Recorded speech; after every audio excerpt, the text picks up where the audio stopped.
Buenos días, va mi saludo desde Perú para todo Uruguay. Quiero agradecer a Cerezo CES por haberme invitado a este importante primer Congreso Internacional de Educación Inclusiva allá en ese país hermoso, Uruguay. Hoy les voy a compartir sobre qué es educación inclusiva. Según Melancon, dice que la educación inclusiva es un proceso. Y efectivamente, quienes hacemos prácticas inclusivas sabemos que es así. ¿Por qué? Porque nuestra aula, nuestra escuela constantemente se está renovando y los docentes, los directivos, toda la comunidad educativa tiene que estar dispuesta a encontrar las respuestas a las necesidades e intereses de nuestros estudiantes. Y por supuesto, aunque hay estudiantes que están incluidos en nuestras aulas que tienen alguna discapacidad y aún teniendo ellos el mismo diagnóstico, son totalmente diferentes. Y ahí está el reto del docente, está el reto de la escuela, dar respuestas pertinentes a las necesidades de aprendizaje y a sus intereses. ¿Y por qué? Porque esa es una actitud humana que todos debemos estar dispuestos a atender porque es un reto que nos ayuda a crecer y a formar una sociedad justa, humana, solidaria, donde la prioridad es el ser humano. Hacer educación inclusiva es optar por el respeto a la persona, por el respeto a su vida y por tener fe en que es capaz de lograr muchos aprendizajes que los pueda aplicar a su vida, permitiendo esto que sean personas independientes, que se valgan para sí mismas y que sean útiles a la sociedad. En la educación inclusiva nosotros podemos ver cómo se desarrollan, cómo se ponen en práctica los valores, como la solidaridad, el respeto, la tolerancia, la responsabilidad, el amor al prójimo. Y la escuela, pues, es un escenario valioso donde se pueden poner en práctica todos los valores. No solamente saberlos de forma teórica, sino vivirlos, que es lo más importante y que tanta falta nos hace en la sociedad. Es importante que nosotros tengamos una capacidad reflexiva como docentes para ser capaces desde nuestro actuar pedagógico dar respuestas pertinentes a sus necesidades de aprendizaje. Y para lograr esto tenemos que trabajar en equipo, la familia, la escuela y la comunidad. ¿Por qué? Porque tenemos que hacer una comunicación constante y constructiva en bien de todos nuestros estudiantes. En el caso de los docentes, tenemos que estar muy atentos cuáles son sus necesidades de aprendizaje. ¿Para qué? Para nosotros, pedagógicamente, ofrecerles recursos de aprendizaje a través de estrategias de enseñanza que sean adecuadas para que puedan aprender con mayor facilidad. Ya que estos estudiantes, claro que pueden aprender y llegan a aprender mucho.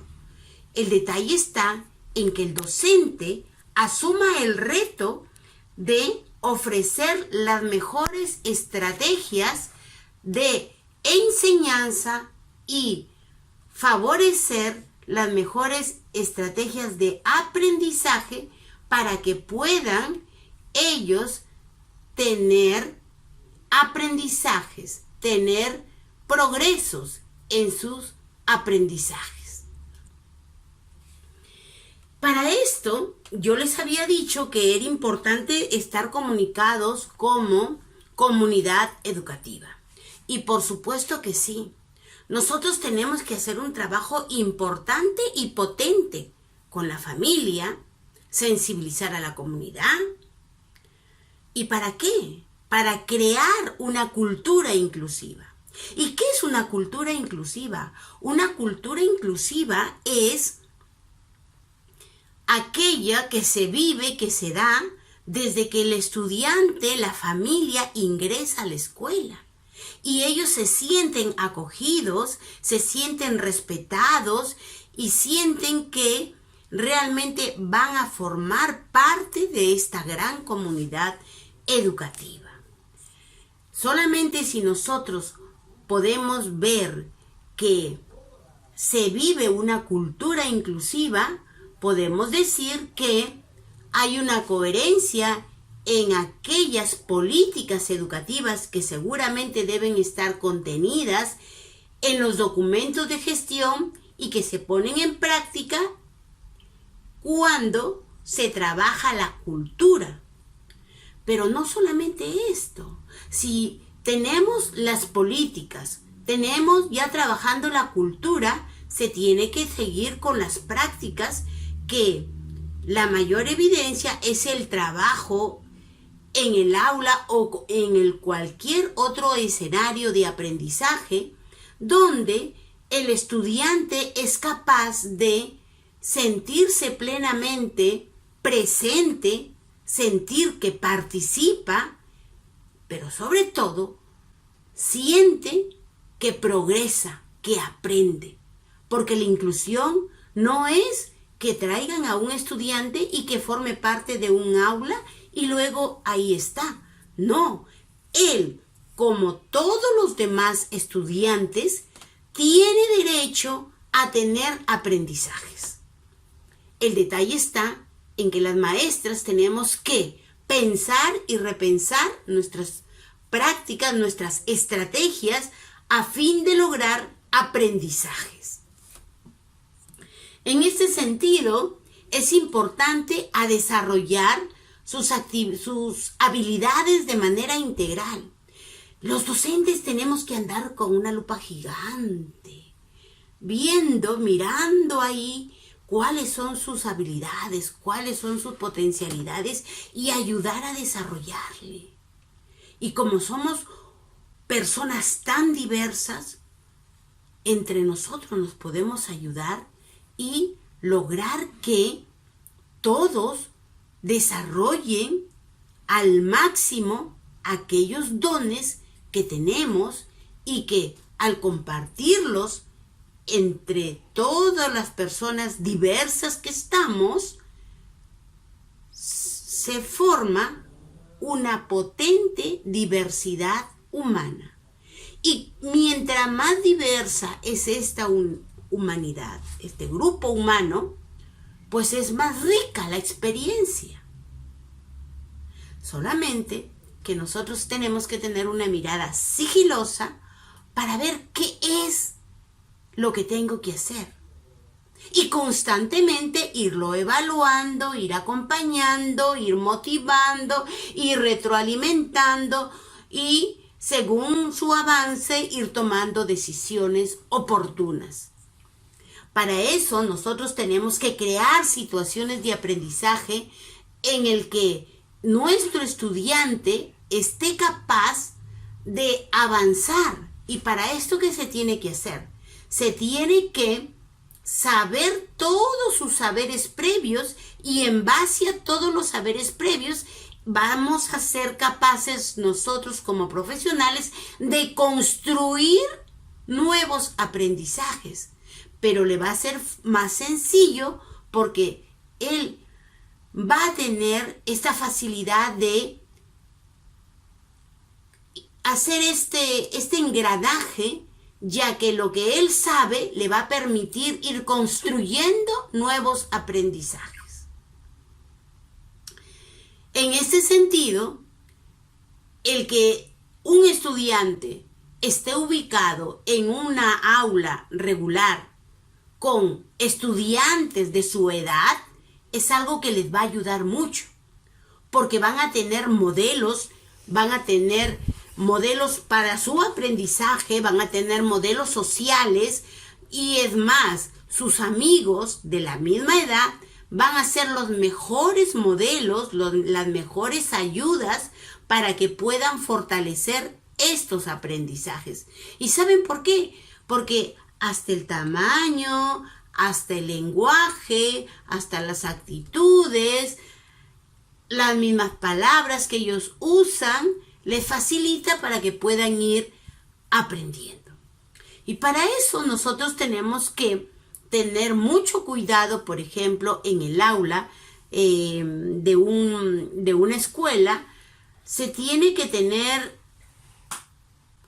pocos distractores, o mejor dicho, ningún distractor, sino que el aula esté decorada de manera adecuada, con los productos que los mismos estudiantes hacen, y no poner exageradamente adornos o serpentinas o cortinas que, lejos de ayudar al estudiante, le genera distracción.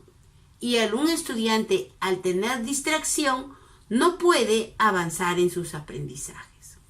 Otro detalle que tenemos que tener en cuenta es que nuestros estudiantes con alguna discapacidad tienen que realizar actividades de acuerdo a su proceso, de acuerdo a su ritmo, de acuerdo a su estilo, como lo hacen los otros compañeros. Pero claro, en el caso de ellos tenemos que tener mucho cuidado en las ayudas, en las estrategias. De ahí que nosotros tenemos que tener atención en la cantidad, en la calidad, en la forma de presentar las actividades. Por ejemplo, si los estudiantes tienen alguna discapacidad auditiva o visual, no lo van a poner cerca de una ventana donde pasa, o cerca de un pasillo donde pasan personas a veces conversando, y eso les puede generar distracción. Tenemos que tener mucho cuidado en la ubicación, ya lo dije anteriormente, en el diseño de materiales, en cómo presentar una tarea, en cómo debe estar el aula. De repente hay actividades o hay tareas que tienen que seguir, tienen que ser fraccionadas para que él vaya logrando poco a poco. Entonces, cuando dejemos actividades o cuando desarrollemos actividades de aprendizaje, cuando desarrollemos las competencias, tenemos que tener mucho cuidado de que estas sean las más adecuadas. ¿Qué quiere decir las más adecuadas? No tienen que ser ni muy retadoras, que los frustren, ni muy sencillas, que los aburran o los fastidien. No, tienen que ser adecuadas. ¿Y qué quiere decir adecuada? Si él ya tiene este nivel de aprendizaje, no le voy a poner actividades que van debajo de este nivel. No, tengo que ponerle una un poquito más, otro poquito más, otro poquito más, y así es como debe ir avanzando. Cuando estos estudiantes van logrando estos aprendizajes, nosotros tenemos que tener mucho cuidado cuando los felicitamos. No los vamos a felicitar porque ay, pobrecito. No, tenemos que felicitarlos cuando ha concluido un trabajo, cuando ha terminado un trabajo con calidad. Por eso es que nosotros tenemos que tener mucho cuidado cuando le dejamos un trabajo, porque tiene que ser un trabajo que realmente sí lo puede realizar. Y de ahí que al estar seguras que nosotros que sí lo puede realizar, es que entonces nosotros le vamos a exigir calidad, porque está en condiciones. Y de hecho que en el aprendizaje se van a presentar errores, y nosotros juntos con ellos tenemos que analizar estos errores. ¿Para qué? Para que él se dé cuenta, porque ellos son capaces de aprender, son capaces de darse cuenta, pero nosotros vamos a ir con paciencia, poco a poco, preguntándoles, repreguntándoles, o tal vez describiéndoles la actividad como tienen que hacer, o tal vez dándoles un modelo. ¿Eso de qué va a depender? ¿De una receta? No. Va a depender de las características biológicas, psicológicas, sociales, morales y espirituales de un estudiante. Por eso, antes de hacer cualquier tipo de adaptación, la maestra, el maestro tiene que ser capaz de haber conocido todo de sus estudiantes, haber dialogado con la familia, haber conversado con la docente del año anterior, haber conversado con los amiguitos, en fin, con todas las personas que hayan estado cercanas a él. ¿Para qué? Para esa información nos permite y nos facilita a nosotros conocerlo. Entonces nosotros ya vamos previamente preparadas para ofrecerle oportunidades significativas de aprendizaje. En algún momento, de repente, estos estudiantes van a necesitar algún tipo de ayuda. Esa ayuda nosotros no lo vamos a hacer tan evidente. Tiene que ser de una forma discreta y evitando la sobreprotección. Porque a ellos tenemos que darles las oportunidades de aprendizaje. Y la forma de ayudarlos no es hacerles, sino es enseñarles a que ellos aprendan a realizarlo. Aunque ese aprendizaje en algunos estudiantes puede tomar un tiempo más el proceso, ¿no? En cuanto a las conductas, en cuanto a los acuerdos que se deben tener en el aula, para todos tiene que ser igual, incluso para aquellos estudiantes que tienen alguna discapacidad, porque ellos son capaces de comprender que tanto tienen deberes como derechos. Y en este sentido es necesario que ellos respeten los acuerdos tomados en el aula. Y así ellos van a sentir y a vivir realmente que son parte de la comunidad educativa, ¿no?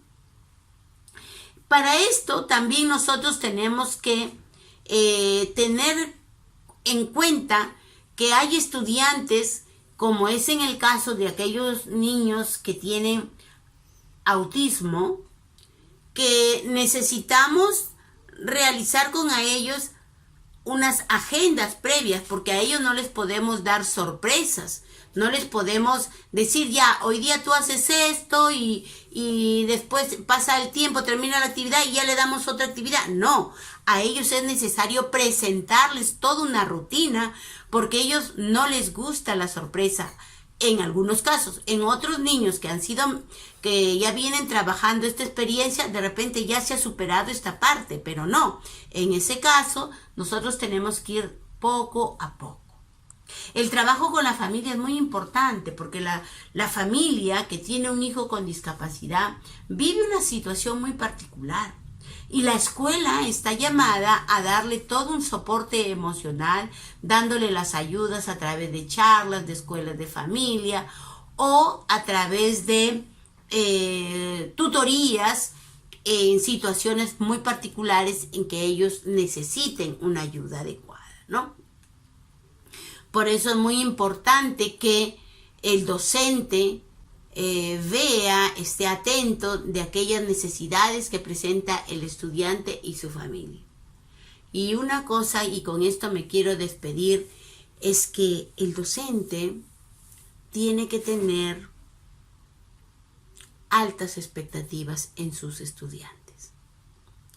Y yo siempre digo que los ojos de un docente, que los ojos de un maestro son el espejo de un estudiante. ¿Y qué quiere decir? Que conforme yo lo veo a mi estudiante, él va a ir desarrollándose. Si mi estudiante ve que yo tengo altas expectativas en él, créanme que va a ir mejorando y cada vez más y más. Por eso nosotros tenemos que convertirnos en estas personas capaces de valorar al ser humano, apostar por aquellos estudiantes que sabemos que con las ayudas necesarias son capaces de tener aprendizajes importantes, que ellos no han venido a ser una carga, ellos han venido a ser una ayuda, que ya su presencia en nuestras aulas, en nuestras vidas, en la comunidad, en la sociedad, son una ayuda muy importante, muy significativa. En ese sentido, nosotros tenemos que valorar la presencia de ellos. ¿Por qué? Porque nos ayudan a vivir valores. Un aula que están todos con el signo del igual, entre comillas, es muy diferente a un aula que tiene a un estudiante con alguna discapacidad. Porque créanme que esos compañeros, esos estudiantes aprenden a ser solidarios, aprenden a respetar al que es diferente, aprenden a ayudar. Y de eso se trata. La escuela, su primera función es de formar personas que ayuden a constituir una sociedad humana.